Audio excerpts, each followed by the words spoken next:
மருத்துவக் கல்லூரிகளை வாக்கு எண்ணிக்கை மையங்களாக தேர்வு செய்வதை தவிர்க்கும்படி தேர்தல் ஆணையத்திற்கு சென்னை உயர்நீதிமன்றம் உத்தரவிட்டுள்ளது.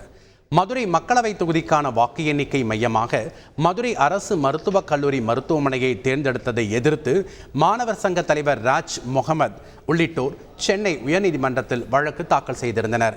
இந்த வழக்கை இன்று விசாரணைக்கு வந்தபோது மதுரையில் முக்கிய கல்வி நிறுவனமான மருத்துவக் கல்லூரியை வாக்கு எண்ணிக்கை மையமாக பயன்படுத்துவதால் மாணவர்களின் கல்வி பாதிக்கப்படுவதுடன் மருத்துவமனையின் அன்றாட நடவடிக்கைகளும் பாதிக்கப்படுவதாக மனுதாரர்கள் தரப்பில் வாதிடப்பட்டது. இருதரப்பு வாதங்களையும் கேட்ட நீதிபதிகள் தற்போது தேர்தல் தேதி அறிவிக்கப்பட்டு விட்டதால் இந்த ஆண்டே மாற்ற உத்தரவிடுவது சாத்தியமானது அல்ல எனவும், எதிர்காலத்தில் மதுரை மருத்துவக் கல்லூரி உட்பட தொழிற்கல்வி நிறுவனங்களை வாக்கு எண்ணிக்கை மையமாக தேர்வு செய்வதை தேர்தல் ஆணையம் தவிர்க்க வேண்டும் என கூறி வழக்கை முடித்து வைத்தனர். செய்திகளை உடனுக்குடன் தெரிந்து கொள்ள உடனே சப்ஸ்கிரைப் பண்ணுங்க.